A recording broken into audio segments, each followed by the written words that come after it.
स्वाभिमान यात्रा को लेकर क्या कहेंगे? कोई स्वाभिमान यात्रा की इस देश में जरूरत नहीं है। ये वोट यात्रा है, ये भाजपाइयों की वोट यात्रा है जो जाति जनगणना विरोधी है, जो दलित पिछड़ा विरोधी है, शिक्षा विरोधी है, देश को निजी हाथों में बेच रहा है। वो स्वाभिमान यात्रा धर्म के नाम पर निकाल रहा है। हम बहराइच का दंगा तो भाजपा ने करवाया, क्योंकि भाजपा के विधायक ने भाजपा के नेताओं पर FIR किया, तो भाजपा इसका मतलब दंगा कराती है। ये हम कह रहे हैं कि भाई दंगे उंगे से बचो, मोहब्बत प्यार से रहो और शिक्षा के लिए बात करो। हम कह रहे हैं इस देश को शिक्षा यात्रा की जरूरत है, भिक्षा यात्रा की जरूरत नहीं। बहरूपिया सब है, सारा आरक्षण विरोधी है। और अयोध्या हार गई बीजेपी, जरा बार बार इस पे बात किया करिए आप लोग। बीजेपी को अयोध्या में हरा दिया, और अगर संविधानवादी बात है तो एक धर्म का बन के क्यों रहना? ये तो संविधान के विरोधी है। तो इसलिए हम कह रहे हैं कि इस देश में जिसको रहना है संविधान के हिसाब से रहना होगा। यादव जिंदाबाद, जिंदाबाद, डॉक्टर लक्ष्मण यादव जिंदाबाद, जिंदाबाद, जिंदाबाद। आज आरा में बाबू जगदेव प्रसाद संस्थान, यहाँ पर सामाजिक न्याय संवाद कार्यक्रम हुआ, जिस कार्यक्रम के बहाने सामाजिक न्याय पर, भारत के संविधान पर और लोकतंत्र को कैसे बचाया जाए इस पर चर्चा हुई।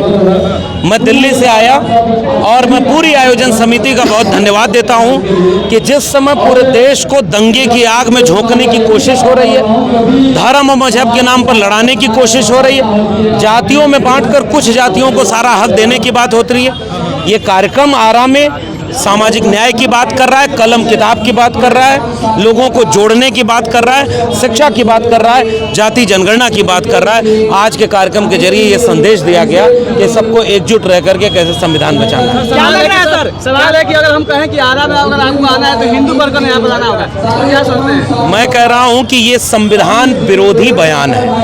इस देश में जिसको भी रहना है भारत के संविधान को मानकर रहना होगा।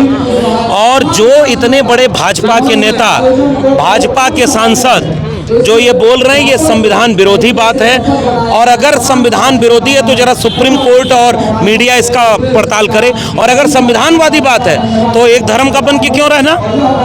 ये तो संविधान के विरोधी है। तो इसलिए हम कह रहे हैं कि इस देश में जिसको रहना है संविधान के हिसाब से रहना होगा। सर, क्या लग रहा है कि बिहार में बाबू जगदेव प्रसाद की जो विचारधारा था, जो उनका नारा था, वो अब मिटता हुआ दिख रहा है या वो अभी जिंदा है? कभी कभी इतिहास में ऐसा दौर आता है कि जब लगता है कि बड़ी लड़ाई जो हजारों साल की लड़ी गई थी वो क्या खत्म हो गई। धूल जब पड़ जाए तो शीशे पर बस धूल साफ करने की देर होती है।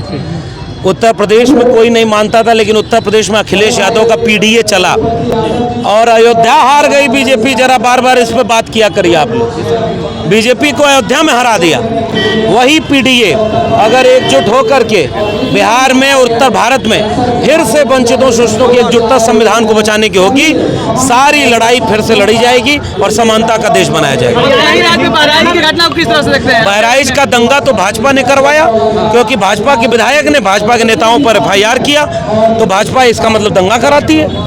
ये हम कह रहे हैं कि भाई दंगे उंगे से बचो, मोहब्बत प्यार से रहो और शिक्षा के लिए बात करो। स्वाभिमान यात्रा को लेकर क्या कहेंगे? कोई स्वाभिमान यात्रा की इस देश में जरूरत नहीं है। ये वोट यात्रा है, ये भाजपाइयों की वोट यात्रा है जो जाति जनगणना विरोधी है, जो दलित पिछड़ा विरोधी है, शिक्षा विरोधी है, देश को निजी हाथों में बेच रहा है। वो स्वाभिमान यात्रा धर्म के नाम पर निकाल रहा है। हम कह रहे हैं इस देश को शिक्षा यात्रा की जरूरत है, भिक्षा यात्रा की जरूरत नहीं। बहरूपिया सब है, सारा आरक्षण विरोधी है। इस देश को शिक्षा यात्रा की जरूरत है, संविधान यात्रा की जरूरत है, सामाजिक न्याय यात्रा की जरूरत है और मोहब्बत की यात्रा की जरूरत है। कैसा लगा भोजपुर आकर के? भोजपुर क्रांतिकारी जमीन है, भोजपुर संघर्षों की जमीन है। हम फिर भोजपुर आएंगे, इसका वादा कर रहे हैं। प्रोफेसर लक्ष्मण यादव जिंदाबाद, प्रोफेसर लक्ष्मण यादव जिंदाबाद। वर्गीकरण पर हरियाणा में वर्गीकरण कर दिया गया। ये सब नायक लक्ष्मण यादव जिंदाबाद। ये जितना भी भाजपाई है, ये केवल दलितों पिछड़ों को आपस में लड़ाने के लिए, उनको बांटने के लिए, नफरत के लिए ऐसे तमाम नियम कानून बनाएगा। हम कह रहे हैं जाति जनगणना कराओ, जिसका जितना हिस्सा है उसको उतना दो।